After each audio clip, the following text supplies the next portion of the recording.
cerebral ataxia और any kind of neuro issue अगर हम कहते हैं कोई भी तरीके का, कोई भी, जब हम बात करते हैं कि न्यूरो मस्कुलो स्केलेटल कोऑर्डिनेशन, आपस में ये मिल के काम करते हैं।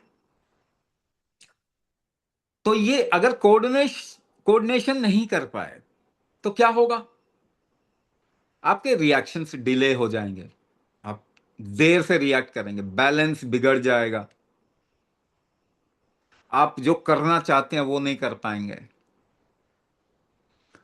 तो न्यूरो मस्कुलो स्केलेटल कोऑर्डिनेशन, और ऐसा माना जाता है, जो कि जरूरी नहीं है कि सही हो,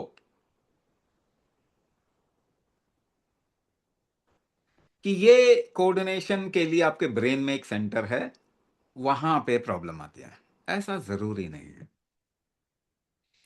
क्योंकि अगर हम सही में किसी चीज का डायग्नोसिस, किसी चीज का पता कर लें, तो उसको हम ठीक भी कर सकते हैं, मगर कोई ठीक नहीं कर सकता है इसको। आइडिया लगा रहे हैं सभी, किसी को नहीं मालूम डायबिटीज क्या होती है।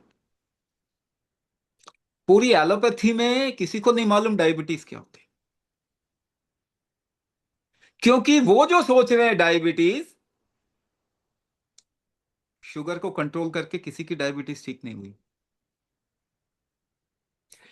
किसी को नहीं मालूम ब्लड प्रेशर क्या होता है, हार्ट डिजीज क्यों होता है, कैंसर क्यों होता है, थायराइड क्यों होता है, रूमेटिक आर्थराइटिस क्यों होता है, न्यूरो डीजेनरेटिव डिसऑर्डर क्यों होता है।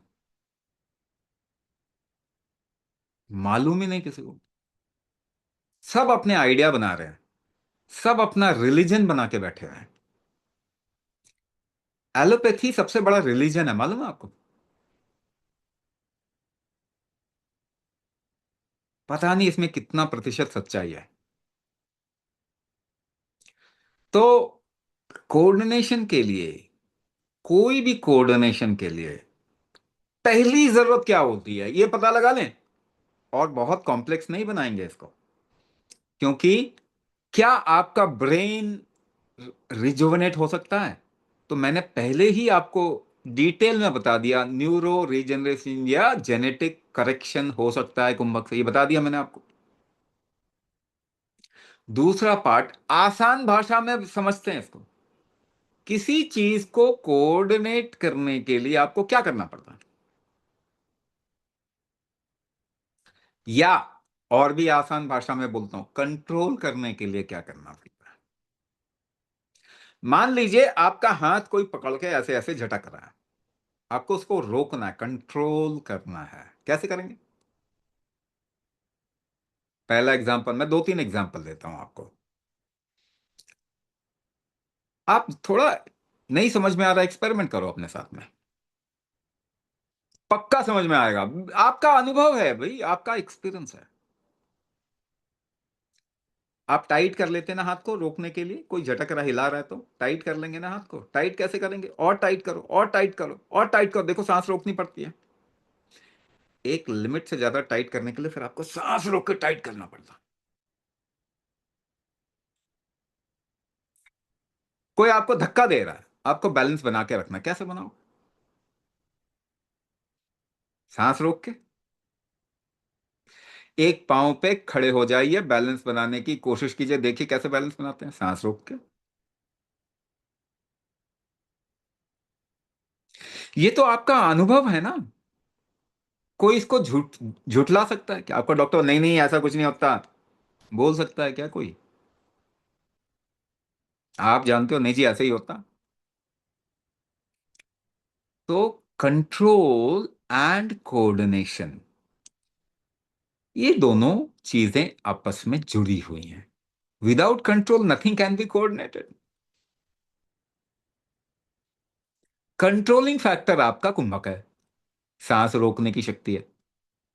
तो क्या कोऑर्डिनेशन आपका कुंभक से बढ़ेगा? 100% बढ़ेगा।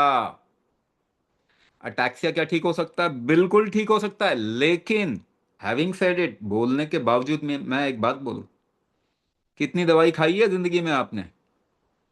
कितना डैमेज किया है अपने आप को, क्या उम्र है आपकी, और कितना समय लगेगा, ये सबके लिए वेरी कर सकता है, अलग अलग हो सकता है।